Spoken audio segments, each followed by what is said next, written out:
Friends June 4వ తారీఖు elections result వచ్చినాయి అనమాట. మనమంతా కూడా ఎలక్షన్స్ రిజల్ట్స్ లో బిజీగా ఉన్నాం. అదే రోజు నీట్ రిజల్ట్ కూడా రావడం జరిగింది. దాన్ని ఎవరు కూడా పట్టించుకోలేదు. కానీ దీని వెనక చాలా అంటే చాలా పెద్ద స్కామ్ జరిగింది.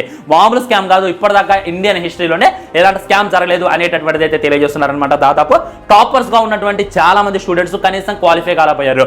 ఒకే సెంటర్ కి చెందినటువంటి 4 స్టూడెంట్స్ కి 720/720 అయితే రావడం జరిగింది. ఇది ఎక్కడి మాసరామా అమ్మ, ఇది పాసిబుల్ అయిద్దా అని చెప్పి బాగా ట్రెండింగ్ గా మారింది. నిజంగానే నీట్ స్కామ్ జరిగితే దానికి బాధ్యులు ఎవరు, మరి ఇప్పుడు జరిగేటటువంటి విషయం ఏంటి అనేటటువంటిది క్లారిటీగా క్లుప్తంగా మాట్లాడుకునేటటువంటి ప్రయత్నం చేద్దాం. ఫ్రెండ్స్ ఇప్పుడు మీరు జాగ్రత్తగా అబ్జర్వ్ చేయండి. 2023లో చూసుకున్నట్లయితే ఇద్దరికి 720/720 రావడం జరిగింది. 2019 కాడ నుండి 2021 దాకా చూసుకోండి, ఒక్కరికంటే ఒకరికి వచ్చిందనమాట. వాళ్ళే ఆల్ ఇండియా టాప్ ర్యాంకర్ అనమాట.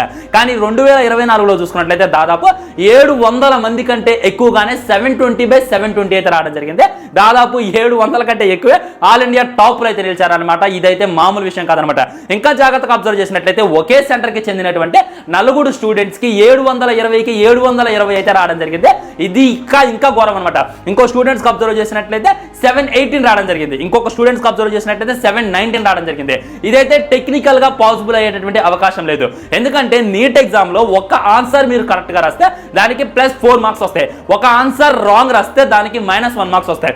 వస్తే 720/720 వస్తాయి. అంతేగాని 718 719 అయితే టెక్నికల్ గా అయితే పాసిబుల్ కాదు అనేటటువంటిది క్లారిటీగా అర్థమవుతుంది అనమాట. ఇప్పటిదాకా మనం తెలంగాణలో చూసాం, గ్రూప్ 1 లో స్కామ్ జరిగింది, గ్రూప్ 1 లో మళ్ళీ పెడుతున్నారు. దీనివల్ల స్టూడెంట్స్ ఇబ్బంది పడుతున్నారు. మంచి మార్క్స్ వచ్చినప్పుడు వాళ్ళకి జాబ్ రావట్లేదు అని చెప్పి వాళ్ళు డిప్రెషన్ లోకి వెళ్ళిపోతున్నారు, వాళ్ళు స్టూడెంట్స్కి వెళ్ళిపోతున్నారు అని చెప్పి చాలా మంది ఇన్ని రోజులు మనం బాధపడ్డాం అన్నమాట. చాలా రకాలుగా దీని గురించి చర్చించుకున్నాం. కానీ ఇప్పుడు చూసుకున్నట్లయితే ఇండియా లెవెల్లోనే ఆల్రెడీ మనం చాలా సినిమాలో చూస్తున్నాం అనమాట. కనీసం వైద్యం చేత కానీ ప్రతి ఒక్కడు కూడా వైద్యుడు అయిపోతారు. వాడు ఆపరేషన్ చేసేటప్పుడు లోన కత్తేసో ఈ విధంగా కుట్లేయడం వల్ల ఆ తర్వాత పేషెంట్లు చచ్చిపోవడాన్ని మనం క్లియర్ కట్ గా చాలా సినిమాల్లో చూసాం, రియల్ ఇన్సిడెంట్ లో కూడా చూసాం అనమాట. ఇది ఇప్పుడు వెలుగులోకి వచ్చింది. ఇప్పుడు ఇంతమందికి టాప్ ర్యాంక్ రావడం వల్ల, ఇప్పుడు ఆల్ ఇండియాలో ఈ రేంజ్ లో ర్యాంకులు రావడం వల్ల అందరూ ఇప్పుడు నీట్ ని ప్రశ్నిస్తున్నారు. ఈ స్కామ్ ఎక్కడ జరిగింది అని అంటున్నారు. కానీ మరి చాలా రోజుల నుండి ఈ విధమైనటువంటి స్కామ్స్ జరుగుతూనే ఉన్నాయి.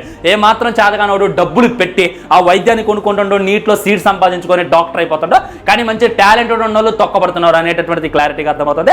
ఇంకా మ్యాజిక్ ఏంటంటే మన తెలంగాణ నుండి ఎవరు కూడా సరిగ్గా మెరవలేకపోయారు అనమాట. ఒక్కొక్క యూనివర్సిటీ నుండి దాదాపు 10 మాక్సిమం నార్త్ కు చెందిన వాళ్ళే ఎక్కువగా ర్యాంకులు సంపాదించారు అనేటటువంటిది కూడా బాగా వినపడుతుంది అనమాట. ఇంకా దీని గురించి పూర్వపురాలు అయితే రావాల్సింది అనమాట.